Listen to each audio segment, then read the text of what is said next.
PP chairman Balawal Bhutto Zardari जो है त बजट 2021 में घट आमदनी वारो तबको इमरान खान के निशाने ते आहे। पीटीआई हुकूमत बजट में गरा टैक्स लगाए मामूली पघारूं वसूल कंदड़न ते मुआशी वजन विझण चाहे थी।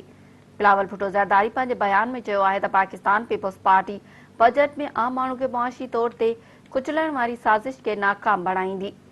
मुल्क में पहिरीं महंगाई की शरह 20% की बुलंदी ते पहुंची वही है। जेकॾहिं बदतरीन महंगाई के दौर में पघारदार तबके के टैक्सन में जकड़ियो वियो तो उन खां वॾो को भी ज़ुल्म न होंदो। पीपी चेयरमैन जो तो इमरान खान अमीरन के एमनेस्टी स्कीमूं ॾेई ऐं ग़रीबन खां टैक्स वसूल करे पंहिंजी आवाम दुश्मनी साबित करे रहियो आहे। महंगाई सबब परेशान आम माण्हू ते पीटीआई तरफ़ां IMF बजट में अरबे रुपयनि जा टैक्स लगाइण जो मंसूबो रद्द करियूं था। उन जो तो पीटीआई हुकूमत जे रफ़्तार सां मुआशी तरक्की जा दावा करे रही है, उन सां ॿीणी रफ़्तार सां मुल्क में बेरोज़गारी वधी रही है। IMF जे मुलाज़िमनि खां बजट तैयार कराईंदड़ इमरान खान ॿुधाए त सदस्य मुआशी टीम किथे आहे। बलावल भुट्टो ज़रदारी जो त चौथो बजट पेश करण खां पहिरीं इमरान खान टियों नाणे वारो वज़ीर ऐं वापार वारो 5 सेक्रेटरी तब्दील कयो, पर इमरान खान जी मुआशी टीम किथे भी नज़र न आई।